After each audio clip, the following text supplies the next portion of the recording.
está acoplando esto? No sé, se está acoplando, me parece el... No, pero se acopla, mira.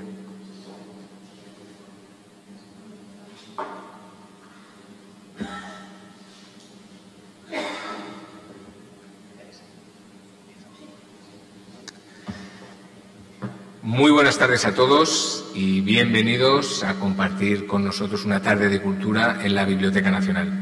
Y lo hacemos con la conferencia Antonio de Nebrija, el gramático, que va a impartir la profesora Teresa Jiménez Calvente. Conferencia organizada con motivo de la exposición Nebrija, el orgullo de ser gramático, comisariada también por nuestra conferenciante de hoy. Antonio de Nebrija reivindicó con orgullo su profesión de gramático. Para entender el alcance exacto de esta reivindicación, es preciso tener en cuenta el panorama general de las universidades españolas y europeas de la época, herederas todas ellas de una larguísima tradición. Frente a la creencia común de que un gramático era un profesor humilde y no demasiado cualificado, Nebrija concibe nuevas metas para su disciplina, que no puede quedar recluida en las estrechas paredes de las aulas. Su apuesta por la renovación de la enseñanza gramatical debe mucho a las nuevas concepciones del saber surgidas de Italia. Él, al igual que sus colegas italianos, estaba convencido de que la recuperación del latín clásico traería numerosos beneficios al conjunto de la sociedad. Nebrija, el gramático, fue un hombre de ideas claras, que no quiso doblegarse ante las dificultades y que se relacionó de igual a igual con los más poderosos sin perder nunca la perspectiva de quién era y de lo que quería ser. De todas estas cuestiones nos hablará nuestra invitada de hoy, con la que tenemos el placer de contar, la profesora Teresa Jiménez Calvente, profesora titular de Filología Latina en la Universidad de Alcalá. En sus investigaciones se ha ocupado de algunas de las grandes figuras de la cultura española en el tránsito de la Edad Media a la Edad Moderna, como Alfonso de Cartagena, Antonio de Nebrija, Alfonso de Palencia o Pedro Mártir de Anglería. Entre sus múltiples publicaciones destacamos Un siciliano en la España de los Reyes Católicos, Los Epistolarum Familiarium Libri 17 de Lucio Marineo Sículo y Sátira, Amor y Humor en la Edad Media Latina, 55 canciones de Goliardos. Es comisaria, como les acabo de decir, de la exposición Nebrija, el orgullo de ser gramático, que actualmente se exhibe en la Sala Recoletos de la Biblioteca Nacional hasta el 26 de febrero de 2023 y que si no la han visitado desde aquí les animamos a que lo hagan porque les aseguro que el trabajo de la profesora Teresa Jiménez Calvente no les va a defraudar. Así que con todos ustedes, nuestra invitada de hoy. Muchísimas gracias, Teresa. Muchas gracias por estar aquí y por compartir conmigo esta charla donde voy a hablar justamente de Antonio de Nebrija, pero en esta ocasión me he permitido ponerlo en latín, Grammaticus. Agradezco a la Biblioteca Nacional que haya organizado estas charlas y sobre todo vuelvo a agradecerles a ustedes que asistan a ella. Al final del curso del año 1512, Antonio de Nebrija pronunció ante el claustro salmantino su repetitio octava de numeris. Ahí, antes de meterse en materia, hizo un provocador alegato a favor de la lectio, la lectura en voz alta de su trabajo frente a aquellos profesores que pronuncian sus conferencias sin papeles. Las razones que daba Nebrija no son las que voy a esgrimir aquí y ahora ante ustedes para justificar que en esta ocasión me ciña a un texto escrito. Nebrija defendió entonces que con este proceder ofrecía una doble garantía de la calidad de su texto. En primer lugar, porque el profesor, en su habitáculo, había podido sopesar mejor sus palabras y sus ideas. Y en segundo lugar, porque de aquel acto, en apariencia efímero, una clase escolar ante los profesores y los alumnos, iba a quedar una copia manuscrita en la biblioteca de su universidad a disposición de cualquiera que quisiera leerla. Por el contrario, las palabras de aquellos profesores que lo confiaban todo a la voz se las llevaba el viento sin que nadie pudiera darles la réplica o poner en solfa sus asertos.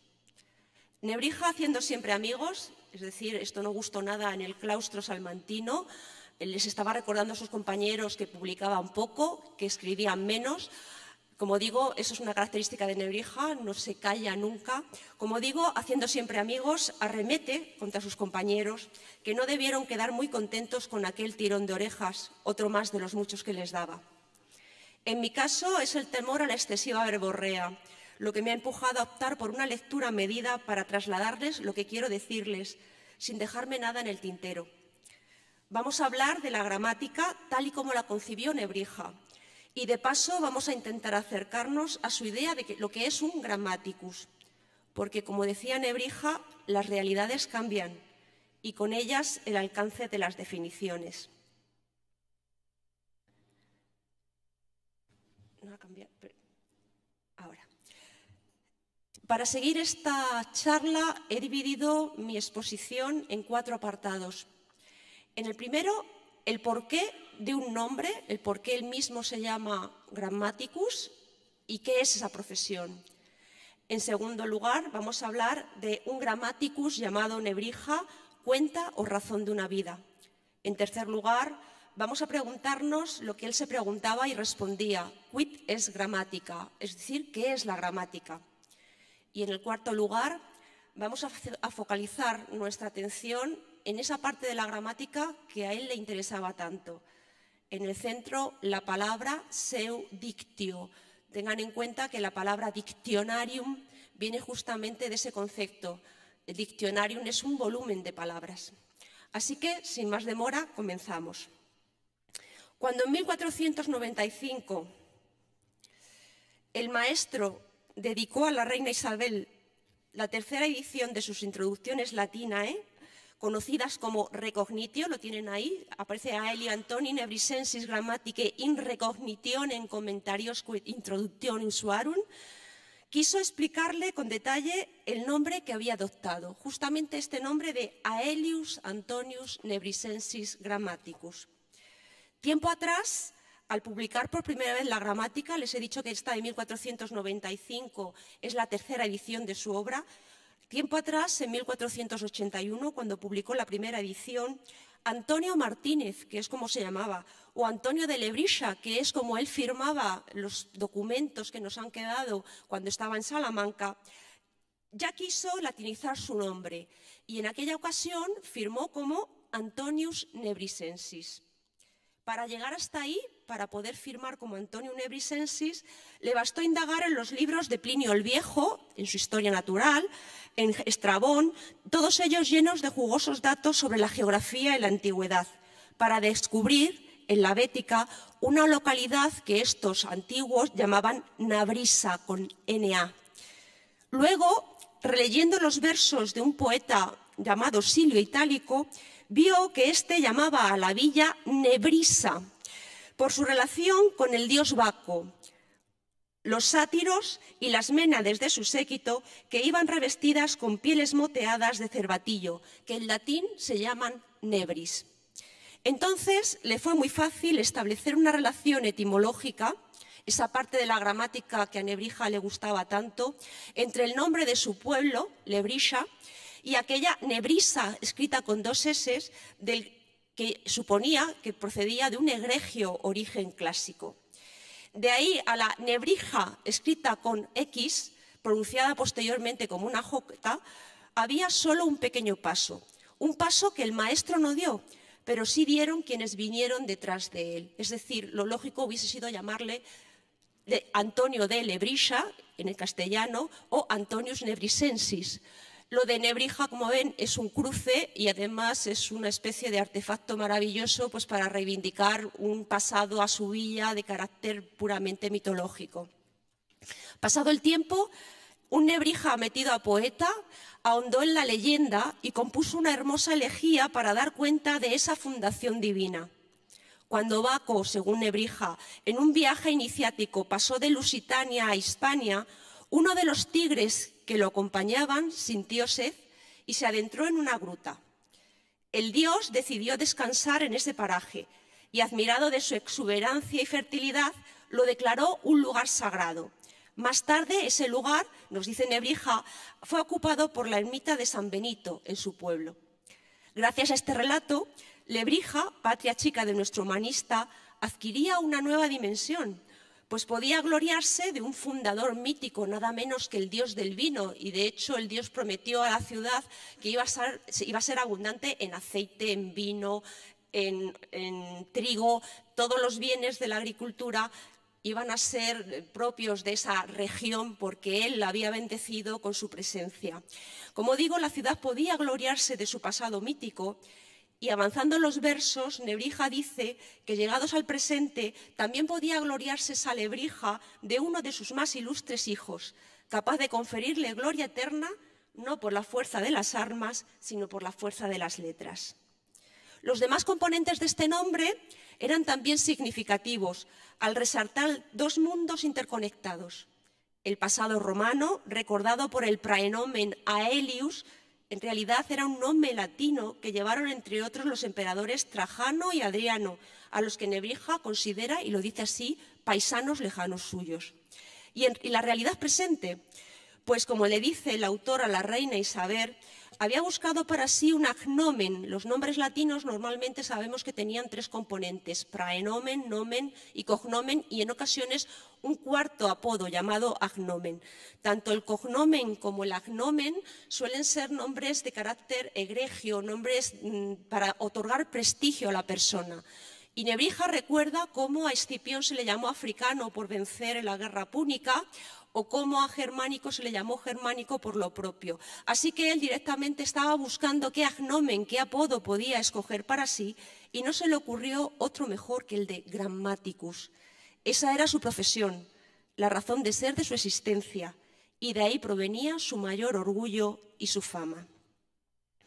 Nebrija muestra aquí una actitud muy moderna, podemos decirlo así, que le lleva a equiparar su labor como erudito, él no era más que un profesor de latín, a la de quienes aspiraban a formar parte de la historia por su arrojo guerrero, su buen ejercicio del gobierno o su entrega a la religión. En su opinión, quien se dedicaba al estudio podía aspirar a la fama y al reconocimiento. Y frente a la opinión común de que la gramática era una disciplina pequeña, humilde, él reivindica que era una disciplina de primer orden, equiparable a aquellas otras cuya relevancia nadie ponía en tela de juicio. Nebrija le explica esto a la reina Isabel en ese mismo prólogo de las introducciones y le muestra la importancia que tiene el estudio en la idea de que el ingenio humano, con tesón, esfuerzo y tiempo, podía resolver cualquier problema, incluso los problemas gramaticales, que también lo eran, y al mismo tiempo esos problemas tenían la caracterización de ser problemas científicos. Les voy a presentar en la conferencia los textos traducidos, lógicamente. Este fragmento corresponde, como digo, al prólogo de esas introducciones latinae de 1495, donde él hace ese alarde y esa explicación, esa apología de la gramática. Y dice lo siguiente: aquello que procede de la revelación divina se infunde en un instante. Con todo, también esas cosas, esos conocimientos, gracias al paso del tiempo, pueden estar al alcance de quienes no han tenido tal revelación. Pues todas las artes se completan si cada día a nuestros hallazgos o a los de los otros les vamos añadiendo algo. Primero, Tales de Mileto y después Aristóteles dijeron en general que el tiempo da solución a todo. Cleóbulo, con propiedad, añadió a este tipo de artes aquellas que llaman del lenguaje, pues todas las artes o ciencias se ocupan o bien de las cosas o bien del lenguaje. Las que se ocupan de las cosas o son prácticas, cuya finalidad es la acción o las obras, o bien teóricas, cuyo fin último es la contemplación. A este género pertenecen la física, las matemáticas y la teología.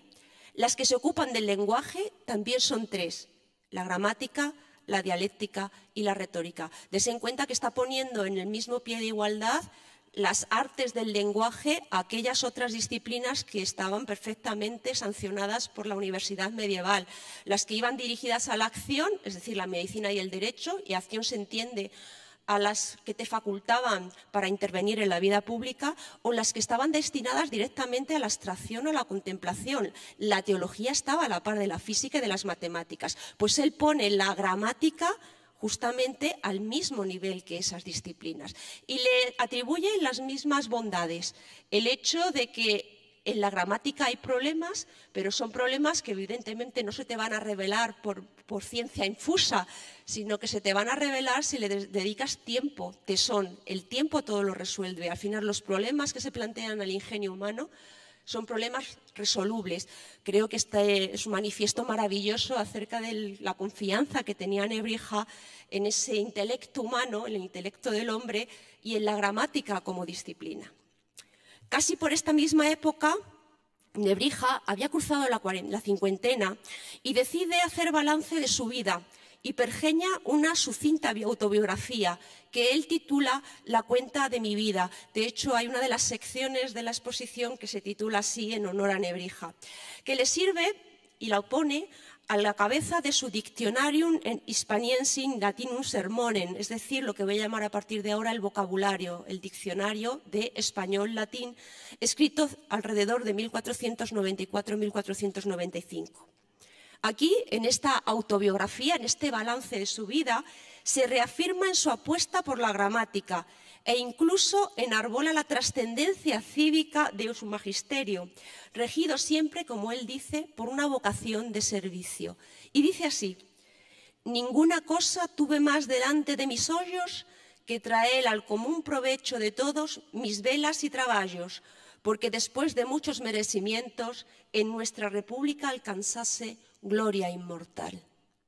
Según su parecer, el profesor de gramática tenía un importante cometido: mejorar la formación de los alumnos, lo que redundaría en beneficio de la patria. El mundo había cambiado y el prestigio del poder, incluso su legitimación de cara a los demás y de cara a los propios súbditos, pasaba por su proyección cultural. Como dirá en el prólogo de su gramática sobre la lengua castellana, el poder y la cultura, la lengua, debían ir siempre de la mano. Siempre la lengua fue compañera del imperio, frase con que evoca la apuesta de Lorenzo Valla por la vuelta al latín de los clásicos, lengua que había logrado superar el propio dominio político y militar de Roma, el imperium. Ese poder, como decía Valla, se había esfumado. Los romanos ya no tenían el poder, pero no el prestigio de su lengua, que había resistido y, según su opinión, la opinión de Valla, había que restaurar para recuperar el brillo y el poder cultural de antaño. No se le escapaba al maestro de Nebrija que esa decisión suya había implicado renuncias e incluso imagina su vida como un largo trayecto por un camino estrecho y lleno de penalidades, pues en primer lugar, al hacerse profesor de latín, había renunciado a las riquezas y los honores. Aquí tienen el segundo texto que procede también de ese prólogo del diccionario o el vocabulario. Y teniendo yo ingenio y también doctrina para alumbrar una de aquellas artes que son para ganar dinero y más aparelladas para alcanzar honras, no me contenté ir por aquel común y muy hollado camino, mas por una vereda que a mí solo de los nuestros me fue divinamente mostrada. En segundo lugar, su postura a contracorriente lo había enemistado con muchos colegas, por lo que pronto se entrevió a sí mismo como un auténtico miles huir, como un soldado obligado a luchar casi a cara de perro para imponer sus criterios.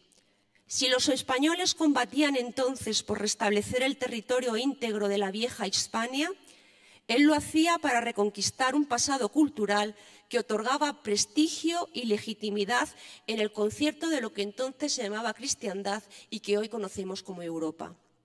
Dicho con otras palabras, si los italianos podían reivindicar como seña de identidad su pasado romano, a los españoles les asistía igual derecho. No hay que olvidar las raíces nacionalistas del humanismo italiano desde los tiempos de Petrarca, y Nebrija fue en esto también un humanista pionero.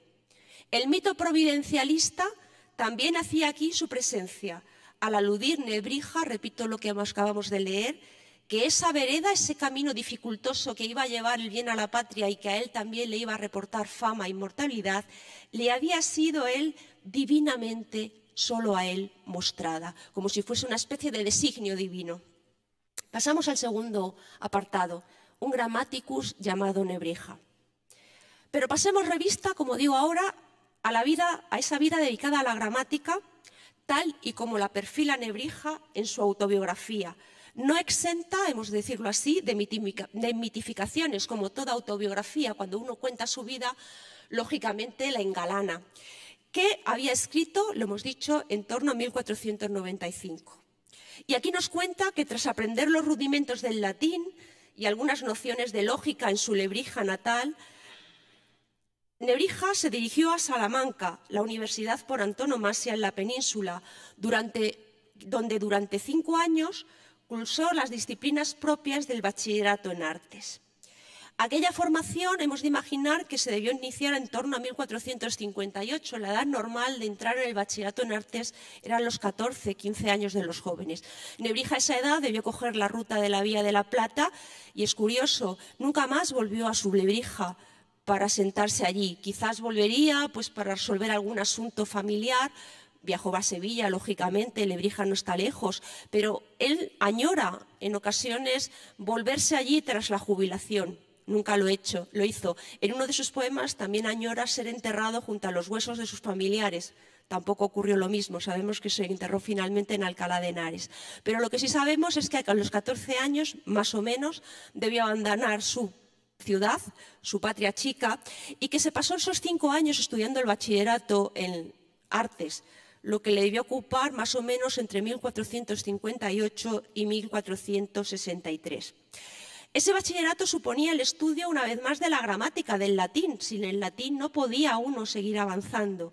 Estudió la lógica, según los estatutos de la universidad, había que estudiar lógica nueva y lógica vetus. Estudió filosofía natural y estudió también filosofía moral. Además de estas disciplinas obligatorias, los alumnos también atendían al estudio de lo que entonces se llamaba astronomía.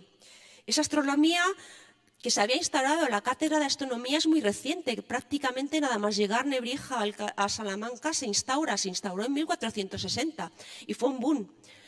Tuvo un éxito tremendo. Luego se pintaría el famoso techo de la biblioteca, ¿no? El cielo estrellado de Salamanca, que se terminó de pintar en 1480. Pero esa explosión, ese interés por la astronomía lo vive Nebrija en primera línea. Lo que entonces se llamaba astronomía incluía nociones de astrología y sobre todo nociones de matemáticas, de aritméticas y posiblemente también de cosmografía. Y también hemos de imaginar que Nebrija debió estudiar música, porque en la Universidad de Salamanca la cátedra de música era una cátedra importante. Luego él va a tener como alumno a uno de nuestros músicos más importantes, Juan de la Encina. Salamanca, por lo tanto, en este momento no era un centro de estudios añejo ni caduco. Antes bien, las reformas establecidas por las constituciones de Benedicto XIII en 1411 y Martín V en 1422 la habían convertido en una universidad de primer orden, perfectamente homologable a otros grandes centros europeos, con un influjo notable de la Universidad de París. Un libro de apuntes, que lo tienen en la exposición y que es una joya, que perteneció a Nebrija, que está conservado hoy en día en la Biblioteca Capitular de Toledo, nos muestran cuáles eran sus intereses hacia 1461. Los textos están más o menos cerrados en 1461, cuando Nebrija está estudiando ese bachillerato en artes. Y ahí encontramos fragmentos de autores clásicos como Cicerón, lo que denota un cierto interés por las cuestiones de retórica, de elocuencia. Hay también una presencia notable de la materia astronómica, porque se ha copiado entero el Theoria Planetarum atribuido a Gerardo de Cremona, en un lugar, como digo, ocupa un lugar preeminente. Al mismo tiempo, se nota que se han ejecutado algunas tablas para determinar la longitud y latitud de ciertas localidades. Y entre las localidades, Nebrija ha apuntado de su mano los cálculos que ha realizado para situar la longitud y latitud de su Lebrija natal. Así nos muestra a un joven estudiante que se sentía atraído por los cálculos matemáticos. Esto no tenemos que perderlo de vista. A Nebrija le interesa esa parte que hoy llamaríamos ciencias. Y por lo tanto, también siente una gran pasión inicial por la cosmografía. También la filosofía moral, una disciplina también muy novedosa en las universidades de la época y incorporada también recientemente a la Universidad de Salamanca, tiene un papel destacado en esos apuntes, entre otras cosas porque tuvo un profesor importantísimo, Pedro Martínez de Osma, un hombre con mucho carisma, muy admirado por todos quienes habían pasado por sus clases. Osma basaba sus enseñanzas en el estudio de la ética a Nicómaco de Aristóteles, pero no a través de las traducciones medievales que se habían hecho en el siglo XIII, sino de la versión humanística de Leonardo Bruni, lo que es toda una declaración de intenciones. Es decir, los textos que se están manejando en Salamanca no son las traducciones medievales, como digo, ni de la política ni de la ética aristotélicas, sino las que se están realizando recientemente en la Italia del Renacimiento. Cuando concluye sus estudios, Nebrija estaba muy bien pertrechado para iniciar su verdadera carrera universitaria, dedicada, se supone, a los estudios superiores, que, como he dicho antes, en la universidad medieval son Derecho, Teología o Medicina. Seguramente, y esto no deja de ser una suposición, su camino había sido trazado de antemano. Sus padres, gente de mediana de buen pasar, él lo dice así, que sus padres son de media condición, tenían lo suficiente como para poder dedicar sus riquezas a que uno de sus hijos siguiese sus estudios, habían depositado en él todas sus esperanzas. El chico debía ser avispado, de eso no nos cabe ninguna duda, y podría hacer seguramente una buena carrera eclesiástica.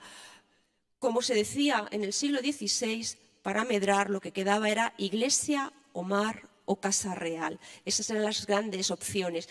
Y parece atinado pensar que Nebrija iba a estar encaminado hacia esa vida eclesiástica. De acuerdo con ese plan, la siguiente estación de Nebrija fue Bolonia, gracias a la concesión de una beca para estudiar precisamente teología en la célebre Universidad Italiana, en cuyos libros de admisión aparece su nombre registrado en 1465 y aparece también el registro de 1470, que es cuando él abandona Bolonia. Pero allí, además de seguir con aprovechamiento las materias teológicas, Nebrija descubrió una nueva manera de enfrentarse al latín, disciplina que iba a convertirse en el objeto de todos sus desvelos. En Bolonia, Nebrija descubrió nuevas sensibilidades y una preocupación absorbente por rescatar y estudiar el latín de los clásicos, y esta es la gran diferencia. Hay que volver a ese latín de la antigüedad. Como San Pablo al caer del caballo, nuestro joven tuvo una revelación y cambió su rumbo, sin dejar completamente del lado la teología, porque en esos libros de admisión se nos dice que era un estudiante modélico y que aprovechaba sus clases. Pero junto con la teología se fue abriendo hacia esas otras disciplinas que lo acercaban al mundo de lo que hoy llamaríamos el mundo de las letras. Esas disciplinas que conformaban lo que entonces se llamaban los Studia Humanitatis eran la gramática, la retórica, la poesía, la historia y la filosofía moral. Este currículo nuevo, auspiciado por unos profesores que se llamaban entonces humanistae, los humanistas, ponían en lugar destacado volver al pasado, pero era volver para entender ese pasado de manera cabal y sin distorsiones, para forjar a la postre un nuevo tipo de hombre con un mejor manejo de todo lo relativo a las letras, las llamadas literae humaniores.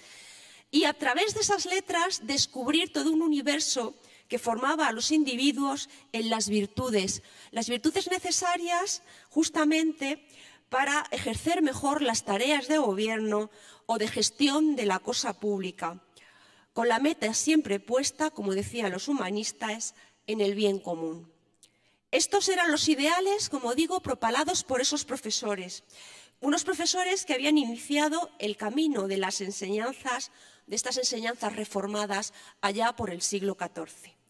Pero para llegar a este conocimiento de la antigüedad, como modelo o como lugar donde extraer esas enseñanzas, había que empezar, y lo repito y lo diré más veces, por lo más básico: la recuperación de la lengua latina limpia de las adherencias y distorsiones propias del mundo escolar o escolástico.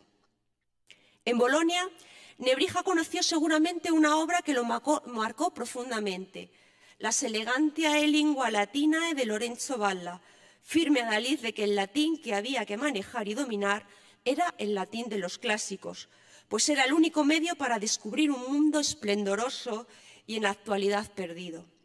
No era suficiente con hablar latín correctamente o de acuerdo con las leyes de la gramática, lo que entonces se llamaba la recte loqui. Se podía hablar correctamente latín, pero lo que pretendían los humanistas no era hablar solamente con corrección. Lo que se pretendía era volver a los orígenes y hablar con elegancia y propiedad, lo que entonces se llamaba latine loqui, hablar como hablaban los latinos, con una correcta selección de los términos y respetando unos usos que en ocasiones contravenían las reglas aprendidas. Más allá de las gramáticas especulativas propias de los siglos XIII y XIV, que habían llevado el estudio de la lengua al ámbito de la filosofía y que defendían un método deductivo para la gramática y la búsqueda, las gramáticas especulativas buscaban las gramáticas universales, lo que se imponía por parte de los humanistas y por parte de Valla era una gramática práctica, basada en los textos antiguos que necesariamente había que desentrañar. La recuperación de ese latín tenía sus ventajas. Las obras de los clásicos, muchas de ellas resultaban muy difíciles de comprender para los hombres del siglo XV y XVI, porque estaban escritas en un latín muy retórico. Por lo tanto, para poder leerlas había que meterse en ese nuevo latín. Y esas obras eran la puerta de entrada de nuevos conocimientos, útiles para el presente. Pues como dirá Nebrija en su repetitio sexta de Mensuris, perdón, se ha colado, perdonad. Aquí, perdón. Como dirá en su repetitio sexta de Mensuris, en los autores antiguos leemos todos los días muchas cosas que nos son desconocidas por completo o en su mayor parte. Con todo, ignorar algunas de ellas no supondría ninguna merma para nuestra vida. Pero por el contrario, hay otras sin las que no pueden llegar a nosotros muchas cosas creadas por nuestros mayores para la utilidad pública. Y quedarnos sin saberlas no solo es una calamidad, sino una completa vergüenza. Junto a la obra seminal de Valla aparecieron otras gramáticas que rompían con la tradición medieval de enseñar latín, un latín útil exclusivamente para moverse en la universidad medieval. Frente a Alejandro de Villadía y con su gramática en verso plagada de información sobre el latín de los autores cristianos, Guarino de Verona y Niccolò Perotti, otros dos modelos de Nebrija, ofrecían gramáticas sencillas que tomaban como referencia los autores, convertidas en una auténtica meta de estudio. De la mano del latín vinieron necesariamente el griego y dentro del ámbito de la teología, el hebreo. Nebrija aprovechó la ocasión y aprendió en Italia los rudimentos de ambas lenguas. En él había cristalizado el ideal del homo trilingües, al alcance de muy pronto. Así que cuando llega Nebrija de Italia, lo que tenemos es alguien que se ha imbuido de ese latín clásico, ha adquirido conocimientos de griego, pero también se va a interesar y mucho por el hebreo, con lo cual estaba magníficamente pertrechado para acometer estudios que se iban a seguir situando en la cumbre de los estudios que tienen que ver con las letras sagradas, porque para manejar las letras sagradas hay que manejar también esas tres lenguas sacras. A su vuelta a España, Nebrija acarició la idea de poner en marcha ese nuevo proyecto que había incubado en Italia. Y su primer destino fue tomar las riendas de la educación de este señor que tienen ustedes aquí, que también está el dibujo en la exposición, de tomar la educación de Juan Rodríguez de Fonseca, sobrino del arzobispo de Sevilla. Años después, recordaba a su discípulo, Nebrija, aquellos primeros pasos juntos, no sin ciertas dosis de autobombo, al atribuirse el mérito de una formación que sin duda había comenzado antes, porque cuando Nebrija recibe el encargo de ser el tutor de Fonseca, el joven Fonseca tenía ya 19 años, es decir, estaba crecidito.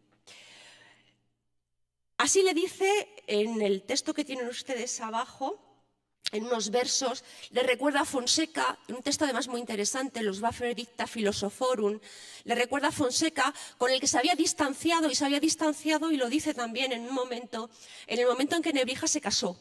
Hacia 1478 Nebrija contrae nupcias con una joven salmantina y, lógicamente, eso le lleva a tomar una vida laica, a dejar la vida religiosa y se distancia de este discípulo de Juan Rodríguez de Fonseca, que sería un personaje fundamental en la época de los Reyes Católicos. Luego recompuso esa amistad y una manera de recomponerla es irle dedicando distintas obras e obras importantes. Una de las que le dedica es este Waffer Dicta Philosophorum y entonces le recuerda los años que pasaron juntos cuando él era el maestro y el otro era el discípulo. Y le dice así: aquí está aquel Antonio, el tuyo te digo, el que antaño te ofreció los primeros rudimentos de la gramática. Como indica Nebrija en el prólogo de este mencionado vocabulario, estuvo con Fonseca 3 años, hasta 1473, en que la muerte del tío, en la muerte del arzobispo de Sevilla, lo dejó desamparado. Y entonces, según sus opiniones, según su propia declaración, se acabó un periodo dorado para él, un periodo, y aquí ya empieza a utilizar Nebrija un vocabulario, unas metáforas de carácter bélico. Él siempre ve su llegada a España como una especie de nueva cruzada, él como gramático teniendo que echar fuera a las gramáticas antiguas y teniendo que imponer unos nuevos métodos frente a la resistencia de sus colegas. Dice que el periodo que pasó con Fonseca le permitió pasar revista a sus tropas y ejercitarse duramente para la batalla. Su batalla, realmente, su cruzada comenzó cuando por fin llegó a la Universidad de Salamanca, primero en 1475 como titular de las cátedras de poesía y oratoria. Después, en 1476, ya como catedrático de prima de gramática. Entonces cobró conciencia de la importancia de su misión y, lo más importante, comprendió que estaba en el mejor sitio para desarrollar su proyecto. Desde aquel momento, Nebrija consideró a Salamanca su bastión, una auténtica plaza fuerte para desplegar sus tropas. Sus primeros enemigos no eran otros que sus compañeros de claustro y las viejas gramáticas que había que desterrar de las aulas. Sin pelos en la lengua y con cierto descaro, el joven profesor de latín se empeñó en una difícil tarea, la de renovar su disciplina para adaptarla a los estándares de Italia y defender frente a sus detractores la importancia de su materia. Así yo, para desarraigar la barbarie de los hombres de nuestra nación, no comencé por otra parte, sino por el estudio de Salamanca, el cual, como una fortaleza tomada por combate, no dudaba yo que todos los otros pueblos de España venían luego a seme rendir. Tomada Salamanca, desde Salamanca tenía el púlpito necesario para que sus enseñanzas gramaticales llegasen muy lejos. Pasaríamos a hablar ahora de quid es precisamente gramática. Por lo general, en aquella época la gramática era considerada una disciplina menor. La labor del grammaticus se limitaba a enseñar los rudimentos del latín para desenvolverse, como hemos dicho en varias ocasiones, en el ámbito universitario. Pero para Nebrija y otros humanistas ya no se trataba de transmitir unos conocimientos básicos a partir de los gramáticos antiguos y medievales. Había llegado el momento de generar nuevos conocimientos partiendo del estudio directo del latín de los clásicos. Y en esa nueva concepción tenía mucho que ver lo aprendido en la Instituto Oratoria de Quintiliano, para quien la lengua correcta, objeto de estudio de la gramática, venía definida por una adecuada articulación de ratio. Es decir, la gramática no se entiende sin razón, sin inteligencia. Las reglas de la gramática nacen de que el gramático tiene la suficiente acribia, la suficiente perspicacia como a partir de los textos generar reglas. Sin razón no hay gramática, lo que supone una novedad total y absoluta. Pero la ratio sola no vale. Hace falta también tener en cuenta lo que entonces se llamaba el uso. Cómo hablaba la gente que hablaba bien. La lengua tenía que establecerse también de una manera práctica, escuchando a los que hablaban bien. Y para hacer una buena gramática también había que tener en cuenta, decía Quintiliano, a los autores, a los grandes escritores. De hecho, esto es algo que ha perdurado. Nosotros todavía hablamos de un diccionario de autoridades, los léxicos, los términos que están en nuestros grandes autores. Y aún había un ingrediente más, que entonces se llamaba la vetustas, es decir, los textos antiguos, los textos de la religión, los textos que nos hablaban de arcanos. Todo eso había que tenerlo en cuenta para generar una buena gramática. Y Nebrija toma esta idea de Quintiliano, y Quintiliano le llega a través de Valla, pero Quintiliano además le gusta especialmente porque, como todos sabemos, Quintiliano era calahurritano, era de La Rioja, era español, con lo cual Nebrija enarbolaba las enseñanzas de Quintiliano como una manera de reivindicar precisamente a un autor hispano. Así que en el siglo XV había un problema, y es que el latín ya no tenía esos hablantes para poder saber cómo era el uso del latín, cómo se hablaba el latín por parte de la gente culta. Por lo tanto, había que centrarlo todo en los autores. De repente lo que tenemos es una lengua de corpus. Lo importante es recuperar muchos autores para poder saber cómo era el latín, el buen latín. Queda, por lo tanto, una tarea que también hizo Nebrija: definir qué autores, dentro de los muchos autores que escribieron en latín en la antigüedad, eran los más correctos. Establecer y fijar un canon. Y Nebrija, como digo, acometió la tarea y puso un pequeño capítulo a sus introducciones latinas de 1495, el llamado Suppositum, donde establece que el latín mejor, el latín más correcto, es el que iba de los tiempos de Cicerón a los tiempos de Antonino Pío, por el siglo II. A ellos, a ese latín, se le podía añadir los nombres de algunos autores cristianos, aunque siempre con condiciones. En contraste con ese latín, lo que se oía en las aulas y lo que escribían sus colegas era pura barbarie. Así, cuando a Nebrija le correspondió definir la gramática, dijo que esta era la scientia recte loquendi, recteque scribendi, ex doctissimorum virorum uso et auctoritate collectae. Es decir, la gramática es una ciencia, esto es importante, cuyo objeto es hablar y escribir con corrección, pero está tomada del uso y autoridad de los más excelentes varones. Había que leer a los clásicos y buscar ahí unas reglas que necesariamente nacían del análisis razonado de los textos. Sin criterio, sin razón, era imposible avanzar en este tipo de conocimiento. Aquí radica la novedad del proyecto nebrisense. Cada texto latino se podía leer porque previamente se conocían las reglas, pero los autores demostraban usos y ejemplos que contravenían esas reglas. Esos usos anómalos debían ser señalados y explicados de manera razonada, lo que permitía avanzar en el ámbito epistemológico. El Grammaticus tenía la obligación de desvelar secretos nunca antes conocidos, y para ellos tenía que servirse del método científico por excelencia, el llamado método inductivo. Y lo dice precisamente en este pequeño tratado, en un tratado que escribe Nebrija acerca de cómo ha de ser la acentuación de las palabras hebreas y griegas cuando se traducen al latín. Y contraviene todo lo que había dicho la Edad Media al respecto. La Edad Media decía que todas las palabras hebreas eran agudas. Y dice Nebrija, en absoluto, no todas son agudas. ¿Y en qué se basa? Pues he escogido este fragmentito.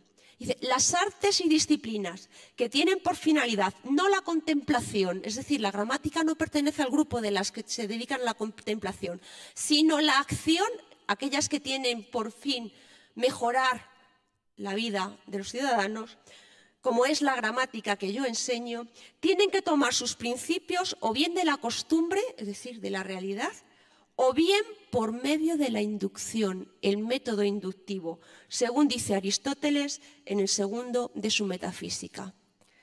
Dicho de otro modo, se torna obligatorio examinar los textos y poner en tela de juicio la teoría recepta, pues a partir del análisis empírico de los datos era posible formular nuevas reglas.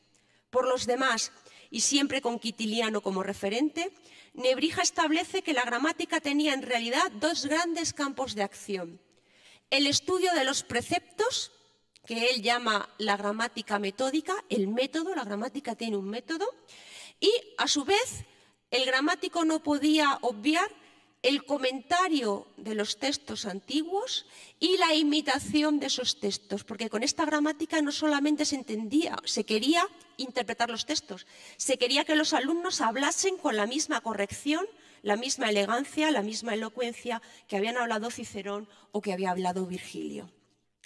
De acuerdo con estos ingredientes, el grammaticus dejaba de ser un profesor de latín para convertirse en un verdadero filólogus, capaz de contrastar lo aprendido y leído con la realidad circundante. Y aquí es donde está la modernidad de Nebrija. Él pone en tela de juicio lo que recibe a través de los textos y lo contrasta con el mundo que le rodea. Y eso le llevará a hablar de botánica, de medicina, de cosmografía y de otras muchas disciplinas que en principio le parecía, o a todo el mundo le parecía, que estaban ajenas. Y además el gramático toma conciencia de que en ocasiones los textos que ha recibido están deturpados porque los copistas se equivocan. Por lo tanto, un gramático no podía ser un profesor de poca monta, ni cualquiera valía para el desempeño de esa profesión, pues debía poseer una inteligencia despierta y hacer uso de la ratio, base del método científico, para poder formular nuevas reglas. De igual modo, el cotejo de distintas copias de un mismo texto, cuando de repente encontramos distintas copias de Cicerón o distintas copias de la Vulgata, por poner un ejemplo, lo sitúa al gramático ante el problema de los errores y lo acompaña y lo invita al nuevo concepto de la emendatio de la obra. Por último, también tenía que enjuiciar esos textos, lógicamente, desde la historia y ser consciente de las cosas que habían cambiado y de aquellas que permanecían. Esa completa y exhaustiva concepción de la disciplina gramatical fue un paso de gigante que marcó el legado intelectual de Nebrija, quien desde la cátedra de gramática se atrevió a aventurarse por terrenos que en principio le estaban vedados.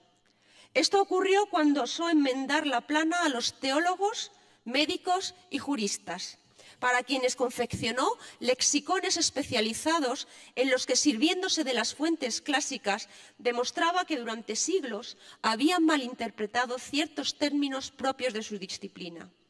Como es bien sabido, aquellos profesionales no ocultaron su disgusto e incluso, en el caso de los estudios de las Sagradas Letras, la Inquisición arremetió contra la osadía de Nebrija, que no dejó de proclamar con orgullo que jamás había abandonado su jurisdicción gramatical. Su interés se centraba exclusivamente en buscar la corrección ortográfica de los términos, también de los términos que aparecían en la Vulgata, y en aclarar los significados abstrusos de algunos vocablos. A partir de ahí era su posición, y los demás tenían que aceptarlo, le dice Nebrija, cuando se defiende ante los ataques, ante la acusación que había vertido la Inquisición, en un texto realmente vibrante en su apología. Y él dice directamente que él ha recibido el título de catedrático de gramática por parte de la autoridad eclesiástica y que como gramático puede enmendar o puede dar su opinión sobre cualquier tipo de texto que esté escrito en latín, incluso los textos sagrados. Algunas de estas ideas aparecen ya esbozadas en el prólogo de su primer manual de gramática, aquellas introducciones de 1481, las que tienen ustedes aquí. Nebrija, profesor carismático, llevaba un tiempo enseñando la materia conforme a sus propias ideas. Y tuvo algo que también hay que destacar aquí, la brillante idea de confiar la difusión de sus obras y especialmente de este manual revolucionario a la imprenta, a temprana imprenta salmantina. La imprenta se implanta en Salamanca en 1480 y ustedes ven aquí la fecha del primer manual que publica Nebrija. A partir de ahí se estableció una estrecha relación que le deparó innumerables sorpresas y no pocos beneficios económicos. Pues gracias a ese invento, Nebrija pudo dilatar su magisterio de manera inimaginable. Con el tiempo, el Antonio, que así se le conocía, fue el sinónimo de manual del latín hasta bien entrado el siglo XIX. Vamos a hablar ahora de la palabra como centro de su atención. Quizás por influjo de Donato, el gramático latino del siglo IV, y sobre todo a partir de su experiencia en el aula, Nebrija situó la palabra en el centro de sus desvelos. Según su concepción, la gramática metódica, la de las reglas, tenía dos ingredientes fundamentales: las palabras, que para él eran la materia, y el estudio de las reglas, que él llama forma. Así que, como el arte de hablar se ha compuesto de materia y forma, llamo yo materia los nombres e verbos e otras partes de la oración. Llamo forma los accidentes de aquellas partes e orden entre sí.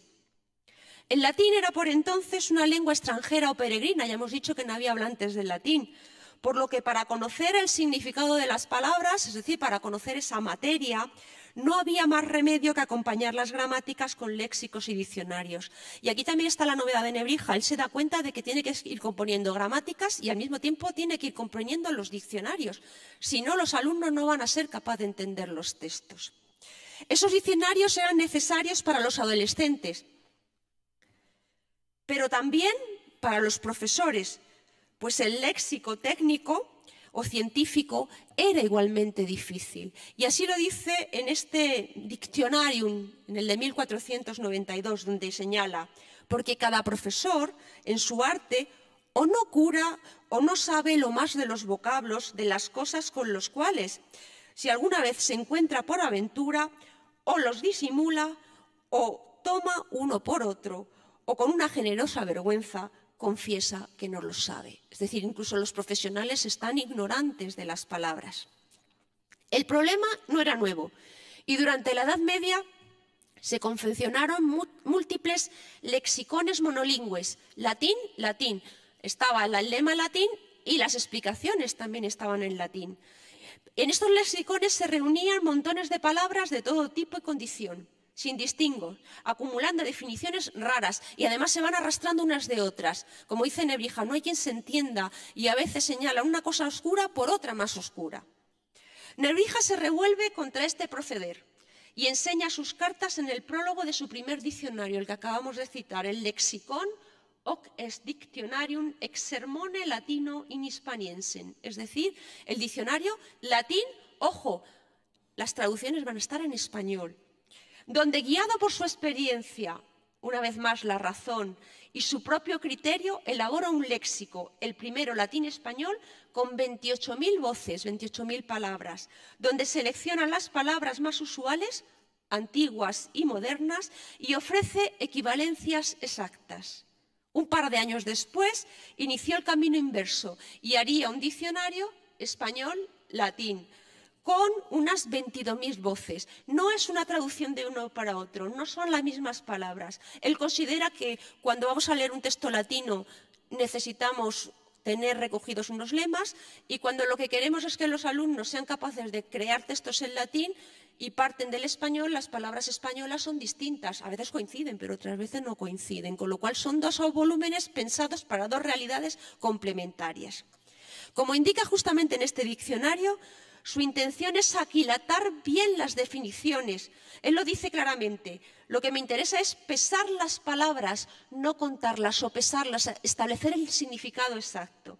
Y además le interesa estrecharlas en un solo volumen para que éste resultase asequible desde el punto de vista económico y fácilmente transportable de un sitio a otro. Es decir, Nebrija no se le pasaba nada por alto. Quería que fuese un volumen finito, 28.000 palabras, para que los alumnos pudieran ir con él a todos los sitios. Y además que fuera barato, para que fuera asequible a todos. Además, dejaba por sentado que las realidades designadas, los realia, cambian. Y con ellas las palabras, por lo que el diccionario debía dar cuenta de un mundo descrito por los autores, pero también del mundo actual que seguía viviendo en latín. Aquí se abría un nuevo campo de investigación que, una vez más, solo podía acometer un grammaticus. Es el segundo texto que tienen aquí. Pues si tanta mudanza hay en los vocablos de las cosas que duran con la naturaleza, ¿qué será en aquella que cada día haya la necesidad humana o pare la luxuria o busca la ociosidad? De este género son las vestiduras, las armas, manjares, vasos, naves, instrumentos de música y agricultura y cuantas artes vemos en cada ciudad más rica y abastecida. También tenían que tener un término latino equivalente si yo quería hablar en latín. Pero esas cosas eran distintas, habían cambiado con los tiempos. Él recuerda, por ejemplo, que la cetrería no existía entre los antiguos. También me hace gracia recordar cuando él dice que en los textos médicos lee que los antiguos doctores utilizaban el propóleo y que en su día nadie sabía lo que era el própolis o propóleo. Hoy sí lo sabemos, además, cuando estamos constipados. Pero en la época de Nebrija dice, esto no nadie sabe lo que es. ¿Por qué? Porque las realidades cambian y también hay que buscarles identidades, identificaciones, explicaciones. Si hacemos recuento, vemos que las labores propias del gramático excedían con mucho la simple enseñanza del latín. Pero ahondemos aún más en estas obligaciones que Nebrija veía inexcusables. Centrados exclusivamente en esa gramática metódica, atenta al estudio y comprensión de las reglas que atañen a las palabras y a las relaciones de éstas entre sí, la disciplina se inicia desde antiguo con el estudio de la llamada ortografía, que se ocupaba de las letras. A continuación venía la prosodia, atenta a la sílaba y fundamental para acertar en la composición poética de acuerdo con los cánones clásicos. Tras ella se atendía a la etimología, lo que hoy llamaríamos nosotros la morfología nominal, verbal y pronominal. Y el proceso de estudio de las reglas gramaticales acababa con la constructio o sintaxis, para averiguar cómo conciertan las palabras entre sí. Tras el éxito obtenido con la primera edición de las Introducciones Latinae de 1481, Nebrija modificó en profundidad la estructura de su manual en una segunda edición, la que tienen ustedes aquí, aparecida en 1485, que ya divide en 5 libros que se hicieron canónicos. Las gramáticas de Nebrija van a tener siempre 5 libros. Y cuando él escriba luego la gramática de la lengua castellana, también va a estar dividida en esos 5 libros. El primero iba dirigido a la morfología nominal y verbal, las declinaciones y las conjugaciones. El segundo, redactado en verso, que es el que os he traído aquí, es decir, él sucumbe ante la práctica común de las gramáticas medievales que estaban escritas en verso, tiene que claudicar y escribe este segundo libro en verso, se ocupa de las explicaciones sobre el género, los perfectos y los supinos. El tercer libro estaba planteado como una serie de preguntas y respuestas que se dedican a explicar las 4 partes de la gramática y las 8 partes de la oración. Es decir, este tercer libro era un compendio gramatical con nociones teóricas importantes sobre la gramática en sí. El cuarto libro se centraba en la sintaxis y el quinto se dedicaba a la prosodia y la métrica. Entonces ya con estas gramáticas, ¿dónde queda el estudio de la ortografía? Que sí aparecía en las primeras introducciones. ¿Dónde queda el estudio de esa primera parte de la gramática? ¿Cómo hay que pronunciar el latín? ¿Cómo son las letras? Pues esto lo ataja Nebrija apelando a una obligación que estaba establecida en los estatutos de la Universidad de Salamanca, donde se decía que los maestros y doctores, tras obtener el grado de maestros, estaban obligados a exponer ante el claustro, al final del curso, una repetitio. Recuerden que he comenzado mi charla hablando de la repetitio que él pronunció acerca de los números. Una lección magistral sobre un tema propio de la materia gramatical, en este caso. Nebrija había obtenido el grado académico de doctor, de maestro, en 1484 y a partir de ahí desarrolla un completo programa de lecciones que sorprendieron a todos, pues ponían de relieve que la gramática podía ir mucho más allá de lo que sus colegas sospechaban. Y como digo, Nebrija se comprometía no solamente a pronunciar esas lecciones, sino a publicarlas, con lo cual su dedicación a la gramática estaba en los manuales y en esas conferencias, o hoy llamaríamos artículos científicos, que iba publicando año tras año. Con un plan perfectamente trazado y una vez más sacando los colores a otros profesores que eludían su obligación, Nebrija se esforzó por profundizar en el estudio de esas 4 partes de la gramática antes enunciadas. Demostraba así que su materia tenía unas bases científicas y requería de una especialización extrema. La primera repetitio, hoy perdida, leída en 1485, la dedicó a las partes de la oración. La segunda, de 1486, la dedica directamente a la ortografía y más en concreto a la correcta pronunciación de algunas letras en latín. La repetitio tenía un título provocador: de corruptis hispanorum ignorantia quarundam literarum vocibus, es decir, sobre la pronunciación incorrecta de algunas letras a causa de la ignorancia de los españoles. Y su inicio no podía ser más irreverente y audaz. Se lo he traducido a ustedes para aquí. No faltan, este es el arranque, ilustrísimo señor, padres reverendos y muy estimada juventud, quienes me echen en cara un espíritu débil o incluso desidia, porque al haber sobrepasado ya la edad en que yo podía ejercitar las fuerzas de mi ingenio en esas disciplinas que a juicio de la ignorante multitud ostentan el estatus más elevado, he preferido no solo rebajarme a unas disciplinas ínfimas y pueriles, sino que también me he constreñido exclusivamente a los estudios de gramática y poesía.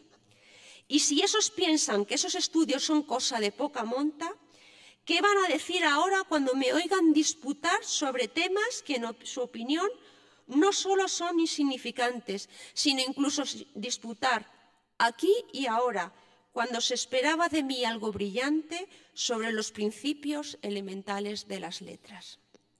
Nebrija se ocupa aquí de algo en apariencia nimio, la pronunciación correcta de algunas letras del alfabeto latino, y parte de dos premisas, las que tienen ustedes puestas en esa primera página. Que el latín, según él, tenía 8 vocales, y aquí está la puya contra los gramáticos, aunque la mayoría de los gramáticos dice que son 6.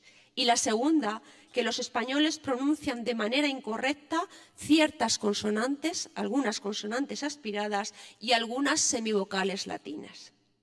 Como material de contraste, para determinar cómo se tenía que pronunciar el latín, el maestro compara el estudio del alfabeto latino con el árabe y el hebreo, lengua cuyos sonidos, dice él, es incapaz de reproducir correctamente.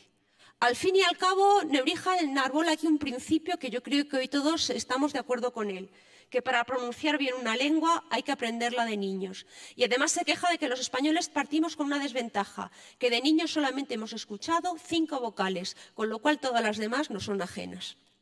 Nebrija defiende aquí que esta parte de la gramática es fundamental, porque si la lengua no se pronuncia con corrección, si los niños no pronuncian correctamente el latín, tampoco podrá escribirse correctamente. Y eso traería problemas y confusiones, alguna de ellas risibles. Él se ríe de unos teólogos que confunden 2 palabras latinas, la palabra apes, que significa, terminada en esa, que significa abeja, y la palabra apex, que significa vírgula, coma, con lo cual cuando interpretan un pasaje de la Biblia, imagínense ustedes las abejas haciendo como comas y las comas haciendo de abejas. Por eso abogaba por reforzar esa parte de la enseñanza que presuponía un estudio de las fuentes gramaticales antiguas y un contraste con el presente. Para conocer bien los sonidos representados por las letras del alfabeto, había que prestar oídos no solo a las lenguas vivas, sino también a cómo pronunciaban el latín y, de paso, el griego, los italianos, que en esto parecían llevarnos la delantera. Como recuerda al final de su plática, el tema no era baladí, porque si no corregían su mala pronunciación, los españoles no dejarían de ser el hazmerreír en Europa. No toleremos, dice Nebrija, que hagan mofa de nosotros las naciones extranjeras, que cuando nos oyen hablar latín, aunque soltemos por la boca mera sabiduría, al punto se carcajean sonoramente. Mejor, hablando español, excusemos los vicios de una pronunciación deturpada, antes que, queriendo dar la impresión de hablar latín, incurramos en 1000 barbarismos, a menudo con vergüenza e infamia para nuestra gente. Este tema de la ortografía, de lo que hoy llamaríamos la fonética, se convirtió en una obsesión para Nebrija. Y años más tarde volvía a darle vuelta a este tema, volvía sobre esta primera repetitio y publicaría en 1503 un tratado completísimo titulado De vi a potestate literarum, sobre la fuerza y el alcance del sonido de las letras, dedicado en esta ocasión a Juan de Zúñiga, que se había convertido en su mentor, en su mecenas.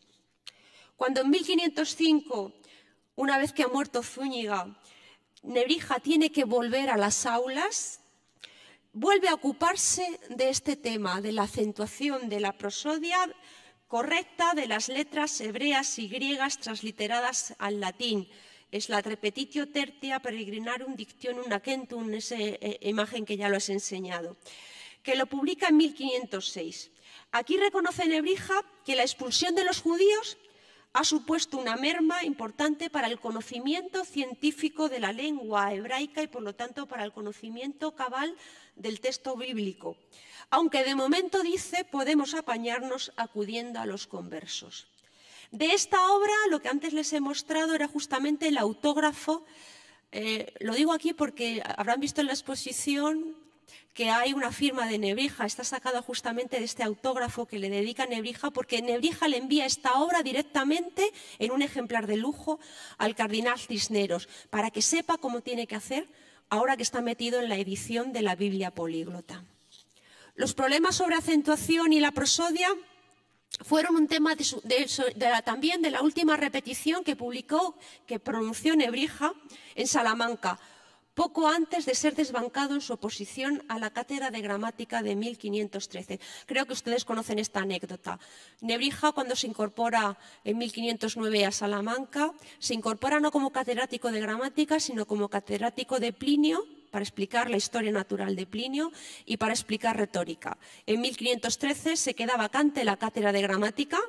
La Universidad de Salamanca ya tenía puesto como libro de texto las introducciones latinas de Nebrija, era el libro que tenían que estudiar los alumnos, y Nebrija pensaba, yo creo que tenía mucha confianza, en que él iba a obtener la cátedra de gramática.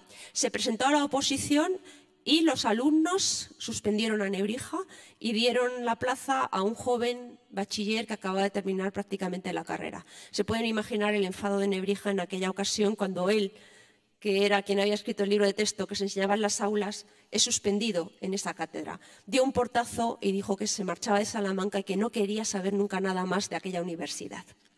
Como digo, ese último año, el último año que pronuncia una repetitio, lee la repetitio nona de Acentu Latino, sobre cómo hay que acentuar las palabras en latín, un tema que había desarrollado de una manera mucho menos profunda en sus introducciones.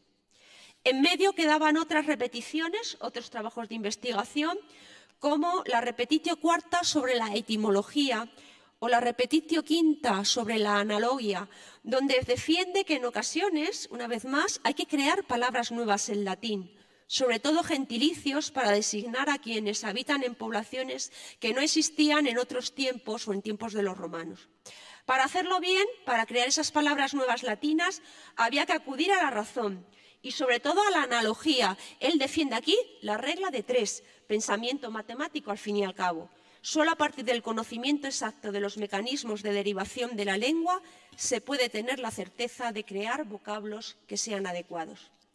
Nebrija utilizó todos estos conocimientos adquiridos a través del estudio para seguir avanzando y llevar la contraria, cuando lo creyó oportuno, a los gramáticos antiguos, a los medievales y también a los modernos. La adquisición de esos principios teóricos de la gramática latina le permitió ir un paso más allá y escribir también una gramática completa de la lengua castellana, que también confió a la imprenta. A la sorpresa inicial de la reina Isabel ante esta obra salieron al paso Fray Hernando de Talavera y el propio Nebrija. Este proponía un instrumento para hacer del castellano una lengua eterna, como lo eran la latina y la griega. Solo las lenguas reducidas al arte tenían pasaporte para la inmortalidad, pues las reglas aprendidas en la escuela y meditadas permitían generar textos perfectamente legibles para las generaciones venideras. El arzobispo de Granada vio además otra utilidad en esta gramática, que podía convertirse en una buena herramienta para enseñar a los nuevos súbditos de la corona, a quienes había que evangelizar y someter a las nuevas leyes que desde tiempos de Alfonso X se promulgaban en castellano. Esta preocupación por su lengua materna no abandonó nunca a Nebrija, quien ya en su última etapa alcalaína editó en 1517 unas reglas de ortografía en la lengua castellana, con lo que dotaba al castellano de los mismos instrumentos de los que lo había dotado al latín. Se partía de un principio muy sencillo. A cada letra del alfabeto debía corresponderle un único sonido. A partir de ahí se hacía precisa la reforma de la ortografía castellana y Animaba a los reyes a acometerla. Si querían dejar un buen legado, lo que tenían que hacer era preocuparse también porque la lengua castellana estuviese en el nivel que le tenía que estar. Y para eso había que acometer una reforma ortográfica. Desde la gramática, y en especial desde el estudio cabal de las palabras, Nebrija accedió a otros campos del saber y no dejó de componer lexicones cuando sus inquietudes lo llevaron a comentar los textos de la medicina, cosmografía e incluso a editar la primera historia del Nuevo Mundo escrita por su amigo Pedro Mártir de Anglería. Al final de todas estas obras añade siempre un pequeño diccionario de las palabras raras, de las palabras que son necesarias e incluso de las palabras nuevas que se crean en latín. En el caso de la obra de Pedro Mártir de Anglería, la palabra maíz, por ejemplo, hay que ponerla en latín, o la palabra cacique, ¿cómo se tiene que decir cacique en latín? Esas palabras comienzan a aparecer en esos lexicones pequeñitos que Nebrija va poniendo al final de cada obra. Como le dijo a la reina Isabel en sus introducciones de 1495, y con esto cierro esta es la gramática de la lengua castellana, y con esto cierro mi intervención hoy, ciertamente la gramática está tan presente en cualquier lugar y en cualquier momento que si lees algo, si escribes, si hablas con alguien, si en última instancia piensas algo contigo mismo, no podrías hacerlo de ninguna forma sin ella. Y como escribe con toda razón Fabio Quintiliano, es necesaria para los niños, agradable para los viejos, es dulce compañera de los secretos. Y como escribe ese mismo autor, nuestro idilio con ella no acaba con la etapa de la escuela, sino con la vida. Una y otra vez el maestro defendió la importancia de la gramática, una disciplina que por su método de estudio y su utilidad merecía la misma consideración que otras disciplinas tenidas por más nobles. Es más, incluso se atrevió a defender que ella no era la última en el escalafón, sino la primera, porque sin su concurso poco se podía avanzar en su conocimiento y en ningún tipo de conocimiento. Esta idea quedaba perfectamente resumida en una frase de San Jerónimo que Nebrija esgrimió en más de una ocasión y que puede servir como colofón de esta charla. Non parva sunt sine quibus magna constare non possunt. No son pequeñas aquellas cosas sin las cuales las grandes no podrían estar. Y en este punto yo les pregunto a ustedes, ¿estaba Nebrija equivocado? ¿Es la gramática, como parece hoy en día, una ciencia de la que podamos prescindir? Muchas gracias.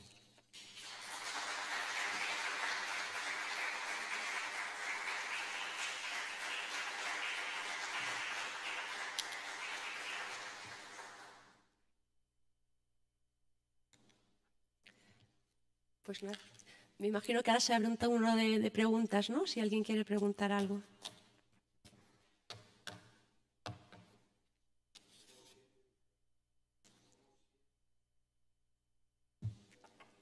Perdón, es que no le oigo. Gracias. Gracias realmente por su exposición. La pregunta que surge inmediata es ¿cómo?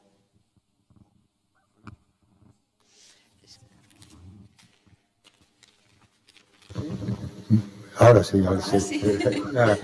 Muchas gracias por su exposición, por su conferencia, por descubrirnos realmente la importancia. Y mi pregunta que surge a usted es, ¿cómo se encuentran ustedes actualmente, digamos, viendo el deterioro continuo que tenemos de esta necesidad realmente de la gramática, de la lengua, digamos, la destrucción, por poner una palabra que a lo mejor no sea muy correcta, de lo que hemos hecho del idioma? La verdad es que además yo soy profesora de latín y me siento, casi hago mías las palabras de Nebrija. Yo cuando veo a Nebrija pues siento los mismos problemas que tenía él, porque el latín se está desterrando de las aulas, lógicamente, y es cierto que no se le da importancia a la forma de hablar, ¿no? Y Nebrija podría servir de un buen revulsivo. Estos textos que les he traído unos textos especialmente buscados, ¿no?, acerca de cómo reflexiona él la importancia de pronunciar correctamente, de hablar correctamente y de algo que decían los clásicos. nosotros hablamos porque pensamos y pensamos porque hablamos. El último texto era bellísimo, ¿no? Si hablamos es porque tenemos gramática y si pensamos es porque tenemos gramática, y el pensamiento sin gramática no se puede articular.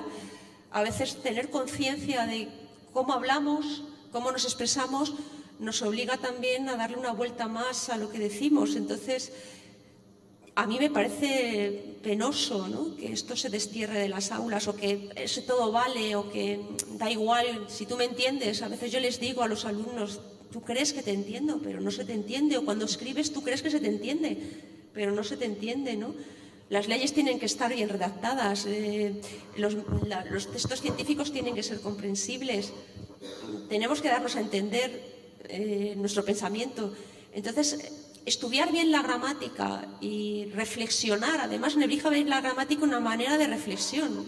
Yo a los alumnos, como digo, soy profesora de latín y a veces hago mío lo que decían otros. A lo mejor después de 2 años de latín no vas a saber latín, porque el latín es una lengua difícil, pero el latín es un entrenamiento, como la gramática es un entrenamiento. El obligarte a ponerte delante de un texto, intentar desentrañarlo, no solamente en las reglas, sino, como dicen estos autores, el comentario de texto.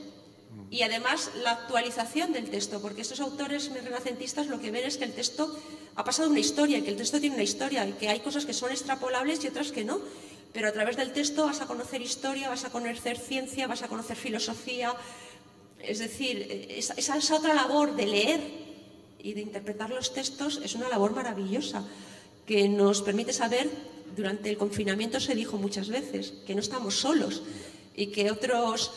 Yo el primer día de que llegué a clase les leí el prólogo del Decamerón, en el que se retrata la gran peste de 1347 y cómo la gente se encerró en sus casas y tuvo miedo. Y digo, pues leyendo eso os dais cuenta de que las pandemias han existido y que las reacciones humanas han sido semejantes y que la solidaridad ha existido, pero también el egoísmo. Es decir, cuando uno accede a los textos, los lee, los disfruta, los sitúa, los trae al presente. Yo creo que voy a hacer mía una imagen que hacían los medievales: somos enanos en hombros de gigantes. Así que tener eso presente, la lengua, el manejo de las palabras, es muy importante.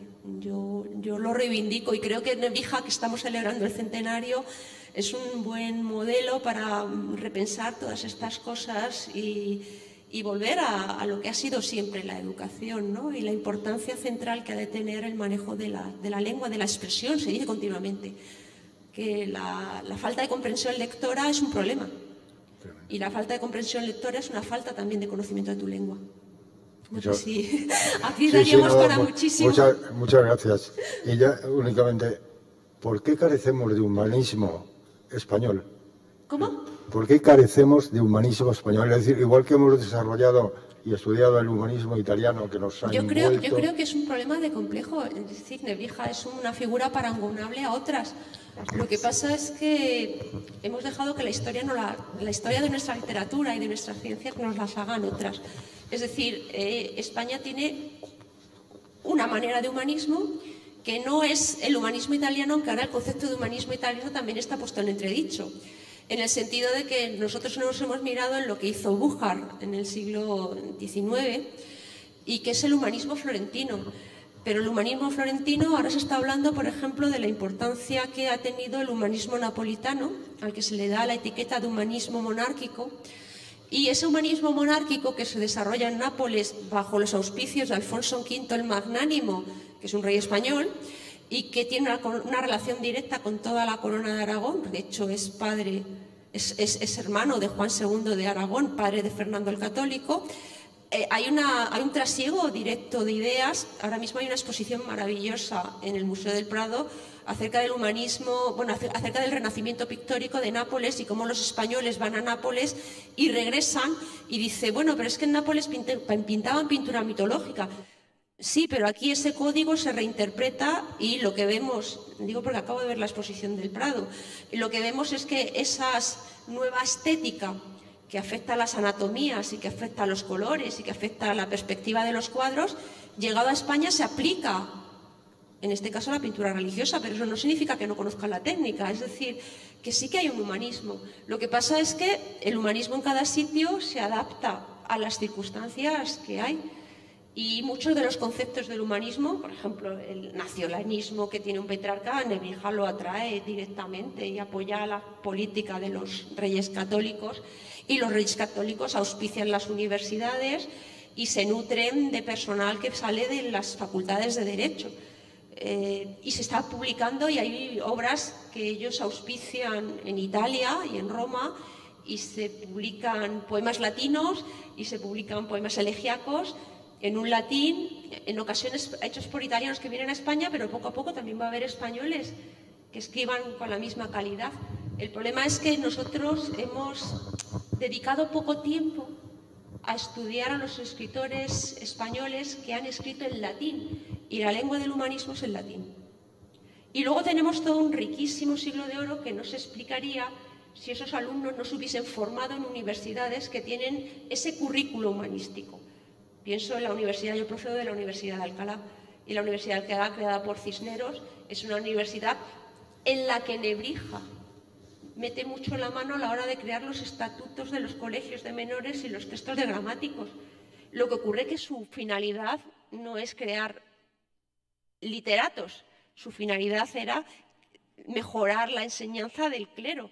Pero de ahí salieron pues Lope de Vega, Quevedo, incluso ahora mismo se baraja la posibilidad de que Cervantes, incluso antes de llegar con Lope de Hoyos, hubiese pasado por las aulas de Alcalá. Es decir, en nuestro siglo de oro no se entiende si no se hubiese revitalizado la enseñanza de la gramática en el sentido que la hace Nebrija. Lo que pasa es que en lugar de escribir en latín, nosotros analizamos la literatura española, y ha quedado toda una gran literatura latina que se ha ido estudiando en los últimos años, se ha hecho mucho, pero no es una literatura del gran público. La gente sigue ignorándola. Sí, buenas noches. Muchas gracias por tu magistral exposición, me ha encantado. No quiero tampoco extenderme mucho, pero vamos, más actual no podemos ver a Nebrija, ¿no? Cuando yo, como profesor de lengua, concibo que nadie puede expresar algo si no tienen unas herramientas, ¿no? Es tan evidente como claro, el niño que aprende a hablar con unos padres que manejan mínimamente, pues esas herramientas las adquiere y después las perfecciona, ¿verdad? En ese sentido es totalmente actual. Bien, no quiero meterme en otras preguntas. La duda que me queda un poco es que siempre nos han enseñado la gramática de Nebrija en 1492, se decía que tal. Y ¿fue realmente un libro que apareció ese año o es una refundición, ampliación, ¿no? Es un poco la duda que me gustaría que me aclarases, aunque tendría muchas más para estarme aquí, puesto que veo que conoces muy bien todo, como es evidente. Gracias. La gramática de la lengua castellana se publicó en 1492, está bien fechada. Lo que pasa es que es una obra que no tuvo éxito. De hecho, yo me he referido a la sorpresa de la reina Isabel, y la anécdota la cuenta Nebrija en su prólogo. En el prólogo dice que él le presenta, hacia 1486, más o menos hemos de imaginar, fechar un momento en que él le presenta el proyecto a la reina Isabel. Los reyes venían de Santiago de Compostela, de hacer una peregrinación a Santiago en 1486, pasan por Salamanca y ahí se encuentran a Nebrija, que en ese momento está preparando ya los bártulos para irse con el maestre de la Orden de Alcántara a Extremadura, ¿no? Él lleva 12 años dedicado a la enseñanza y dice que está agotado, que la enseñanza, ya lo he dicho antes, él se casó y tuvo muchos hijos, tuvo 9 hijos. Y el sueldo de gramático, por mucho que reivindicase que la gramática era una disciplina importante, el sueldo de gramático era el más bajo de toda la universidad, era un sueldo realmente escaso. Entonces, él tenía que completar el salario con las clases de la cátedra de oratoria, las clases de la cátedra de poesía, y gracias a que confía el manual a la imprenta y que va a ser uno de los primeros autores en gestionar de una manera muy hábil los derechos de autor, conseguiría recuperar parte de los beneficios. Entonces, en 1486, cuando ya está preparando para irse a Extremadura, porque él considera que está infrautilizado, es decir, enseñar gramática a los chavales de 14 o 15 años, un año y otro año y otro año, estaba muy bien, pero él pensaba que tenía que dar el salto, y el salto era dedicarse a esas otras disciplinas, a elucidar los textos sagrados, a trabajar con la medicina, pero para eso necesitaba tiempo. Y se encuentra con los reyes y le muestra el proyecto de esa gramática castellana. Él ha tomado conciencia de que la gramática tiene unos principios teóricos y que se pueden aplicar al latín, pero también se pueden aplicar a una lengua vernácula. Y en esto es absolutamente novedoso. No porque no hubiese ya intentos, sino porque va a articular una gramática completa en 5 libros, partiendo de la ortografía, pero la prosodia. El segundo libro es dedicado totalmente a la métrica castellana, a la sintaxis, y el libro quinto es realmente sorprendente, porque hace un pequeño resumen de la gramática castellana para los extranjeros. Directamente lo llama así. El libro quinto está dedicado al español para extranjeros. Y le presenta una muestra a la reina Isabel, y la reina Isabel se queda sorprendida. Dice, pero bueno, ¿esto para qué vale? Si la lengua castellana la aprendemos con nuestras madres. No necesitamos reflexionar sobre las lenguas. Y entonces Nebrija le da varios argumentos. Uno, el que yo he comentado aquí.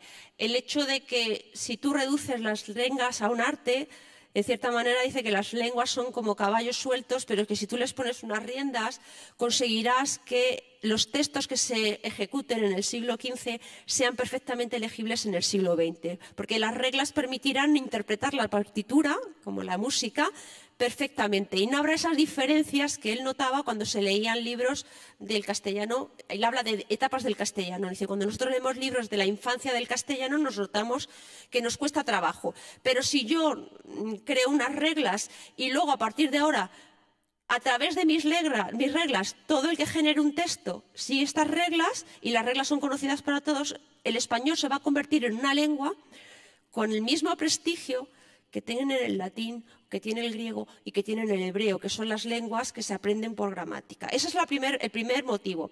El segundo motivo que da es que, gracias a que hay un corpus teórico en la gramática, quien comprende esos conceptos teóricos podrá pasar fácilmente a partir del castellano al estudio del latín, porque para él no se le olvida que el latín es la lengua de cultura. Con lo cual, el segundo motivo es que a través del castellano yo comprenda las reglas, los principios básicos de lo que es la articulación gramatical, y al tener los conceptos podré entender los conceptos de la gramática latina. Y hay un tercer argumento, que es el que le da Hernando de Talavera.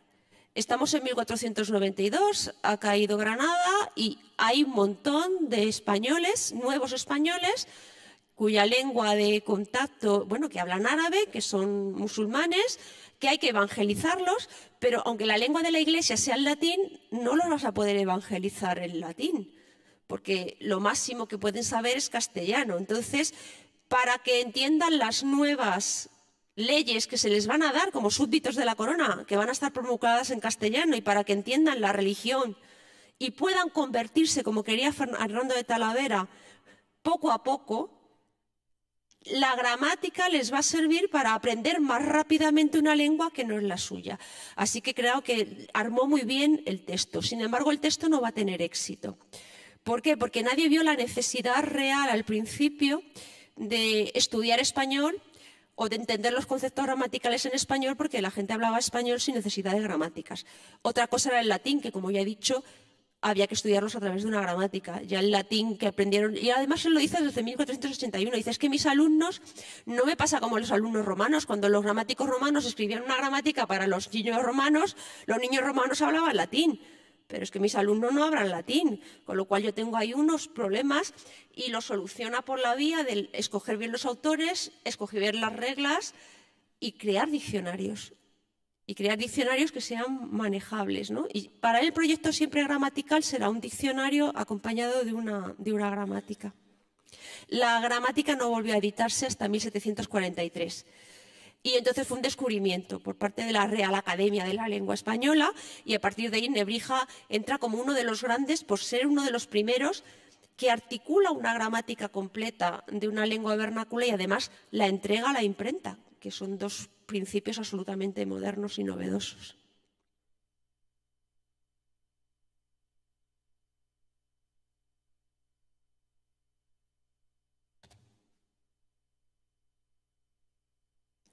Pues no sé si han visto la exposición. En la exposición pues entenderán ahora mejor esta articulación en torno a cómo Nebrija va pasando de la gramática y cómo luego está al principio de Nebrija, lo digo por la última parte de la exposición, como la idea de que los conceptos gramaticales al final te sirven para aplicarlos a otras lenguas, ¿no? Y sin saberlo, pues Nebrija dio pie a la escritura de las gramáticas de las lenguas amerindias y de las lenguas asiáticas, el tagalo, el bicol, el nahuatl, en el caso de las lenguas amerindias, y el quechua. Los predicadores que fueron allí, la lengua que conocían, que habían estudiado en la escuela, era el latín, a través del latín de Nebrija. Y cuando escriben sus gramáticas, empiezan a describir esas lenguas con las que tienen que enfrentarse. Y además, como le pasó a Hernando de Talavera, ¿no? Si quiero evangelizar, no puedo evangelizar en latín. No me queda más, ni siquiera evangelizo en castellano. Directamente voy a aprender las lenguas de estos pueblos, y para aprenderlas y enseñarlas a los predicadores que vengan detrás tengo que escribir gramáticas, y el modelo de gramática que van a tomar y el modelo de diccionarios que van a tomar, que eso es muy importante, es el modelo de Nebrija. Lo que harán será coger los lemas latinos de Nebrija, y el lugar donde Nebrija ponía castellano, pues ellos van a poner quechua, mosca, náhuatl o la lengua que sea. Así que sí, yo siempre digo a mis alumnos que Nebrija pasó como el mito del Cid, que ganó batallas después de muerto. La gramática de Nebrija se van a prolongar. Antes he dicho que los manuales de latín siguieron vigentes hasta el siglo XIX. Sus diccionarios también han sido el diccionario normal para estudiar latín, ampliándolos lógicamente, pero ha sido el modelo que se ha seguido. Y hasta el siglo XIX el Antonio es igual que el Catón. El Catón aprendía uno las primeras letras, el Antonio era el manual de gramática. Así que creo que por eso merecía la pena hacerle este homenaje por parte de la Biblioteca Nacional, ¿no?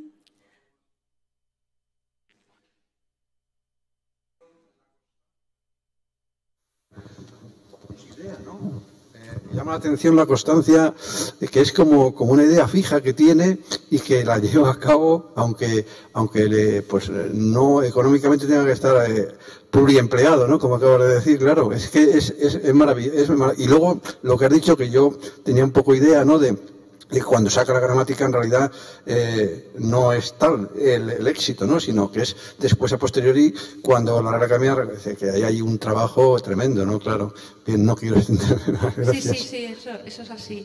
Era un hombre que, además, eso, cuando en 1495 se sienta y dice: voy a escribir la cuenta de mi vida.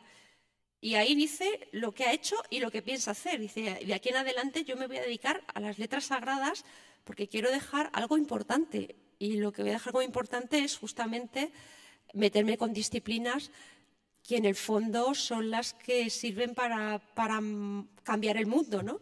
Y es un hombre con una idea muy bien formada de cuáles son sus obligaciones y su compromiso y su responsabilidad como profesor, ¿no? Y lo lleva hasta el último día de su vida, ¿no? La última versión que él publica de su gramática latina, revisada, porque él la revisaba continuamente. Él decía lo que hemos dicho antes en esa frase: es que las cosas no están terminadas, solamente el tiempo consigue terminar las cosas, ¿no? Y nada es perfecto, de lo que haga el ingenio humano nada es perfecto, todo es perfectible si le dedicamos tesón, trabajo.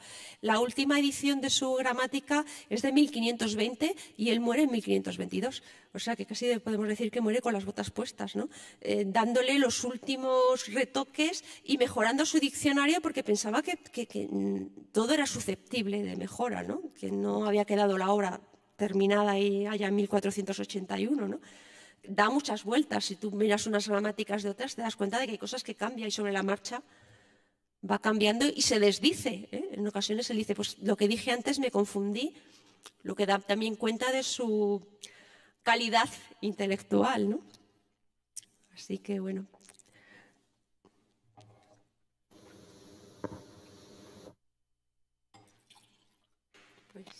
Pues nada, muchas gracias por haber estado aquí.